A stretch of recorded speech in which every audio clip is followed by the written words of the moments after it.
Waspada, sebentar lagi manusia akan punah dilibas oleh hadirnya artificial intelligence. Jumpa lagi di channel Mbah Mun Najat Karimullah, sebuah channel yang membahas tasawuf dalam perspektif ilmiah wa amalia. Tujuan kami masih tetap konsisten dalam rangka menuhulu fisilmi kafah, bahwa kehidupan ini harus seimbang, harus lengkap antara yang jasmania dan ruhania, antara yang fisika dengan yang metafisika, antara urusan dunia dan urusan akhirat. Bahasan kali ini cukup bombastis, yaitu kami akan membahas tentang bagaimana manusia sedang menuju kepada era kepunahan. Bagi sebagian orang yang kurang aware atau kurang memahami atau kurang mencermati dinamika yang berkembang amat pesat di sekitar kita, akan terkaget-kaget nanti begitu tiba-tiba dengan hadirnya artificial intelligence yang berkelindan dengan kemajuan teknologi robotik, maka akan menghasilkan sebuah makhluk baru yang akan melibas peradaban manusia. Baiklah, sebelum kami membahas lebih lanjut tentang hal tersebut, kami mencoba mengelaborasi lagi siapakah diri manusia. Kembali selalu saya sampaikan bahwa diri manusia, kesadaran manusia itu adalah hasil interaksi dari berbagai komponen yang ada dalam diri manusia. Baik itu berupa naluri, akal rasional, emosional, dan rohani yang berkelindan. Hasil dari interaksi tersebut yang dominan itulah yang menentukan kualitas diri manusia.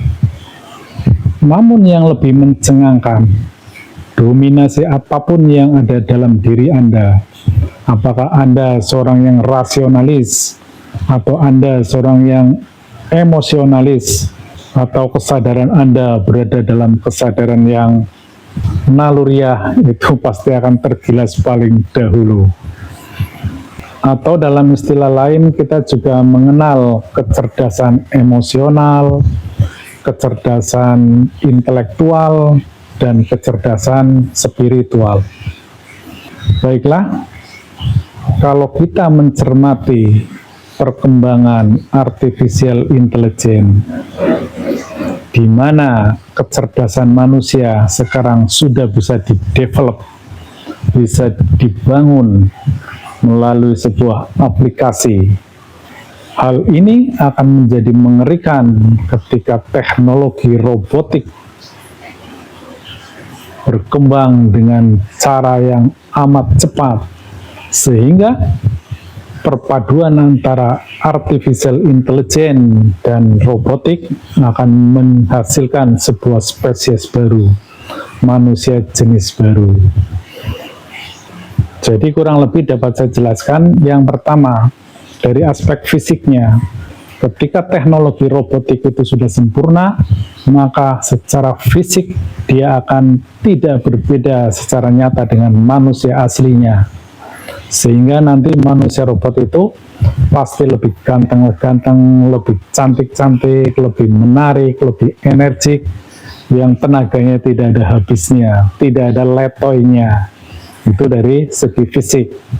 Kemudian yang kedua, dari segi kecerdasan, baik kecerdasan intelektual maupun emosional, maka dipastikan robot-robot itu akan jauh lebih cerdas dari manusia.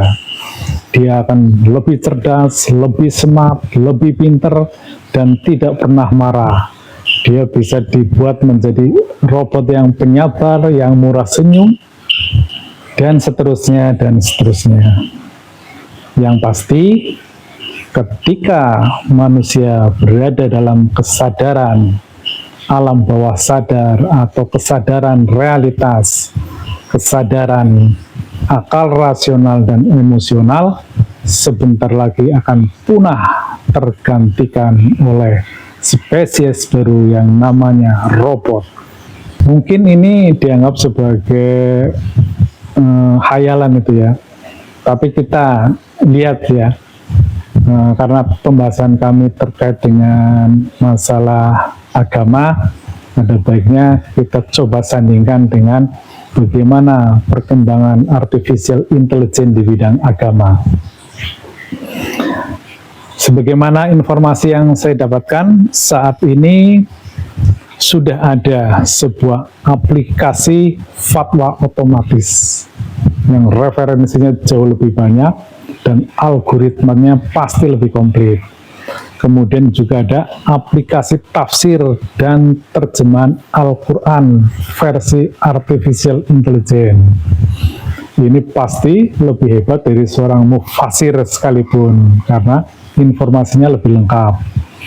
Kemudian ada lagi artificial penceramah virtual. Nah, ini kalau bahasannya masih seputaran literasi-literasi yang ada di jagat raya ini, sehebat apapun seorang penceramah, pasti akan kalah dengan artificial intelligence di bidang penceramah ini. Dan kemudian ada aplikasi penghafal Al-Quran. Singkat cerita, kita nanti jangan terkaget-kaget. Nanti begitu ke masjid, yang mengimamnya adalah robot. Orangnya lebih ganteng, suaranya lebih merdu, gerakannya lebih sempurna, dan kita tidak tahu kalau itu ternyata robot. Coba bagaimana hal itu kalau benar-benar itu terjadi. Dan itu tidak akan lama lagi kita akan menyaksikan itu. Karena berbagai informasi yang pernah saya dengar telah diuji cobakan di berbagai tempat, seperti untuk memimpin sebuah perusahaan, ternyata sudah bisa robot-robot itu. Apalagi pekerjaan-pekerjaan yang sifatnya rutinitas akan tergantikan secara pasti dan nyata dalam waktu tidak akan lama lagi. Nah, kemudian ini yang menariknya.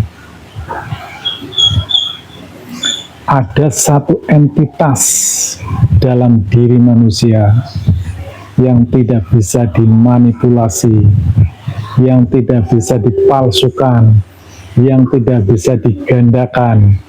Itulah rohani manusia. Karena rohani manusia adalah entitas ketuhanan. Dia berasal dari alam qadim. Itulah satu-satunya cara, satu-satunya jalan agar kita tidak punah dalam peradaban ini. Kita harus naik dimensi. Karena rohani tersebut sifatnya potensi, yaitu di situ ada potensi nur iman dan nur kitab. Ketika potensi nur iman dan nur kitab itu tidak teraktivasi, maka kita pun akan dilibas oleh peradaban baru. Sekedar informasi tambahan, termasuk diri saya sendiri itu sangat intens dulu mencari ilmu rohani ini, adalah saya ketakutan itu, bahwa saya melihat saya pasti akan dilibas oleh hadirnya artificial intelligence, bahkan manusia pada umumnya. Maka saya harus mencari sesuatu yang unik, sesuatu yang genuine, sesuatu yang autentik, yang berasal dari Allah Subhanahu wa Ta'ala, dan sesuatu yang kekal, sesuatu yang qadim. Itulah rohani manusia. Demikian, hanya yang naik dimensi menuju kesadaran tertinggi, maka kita akan tetap jadi manusia, makhluk yang paling mulia, yang berperan sebagai khalifah di muka bumi ini. Demikian, ilahi anta maksudi wa ridhoka matlubi. Wassalamualaikum warahmatullahi wabarakatuh.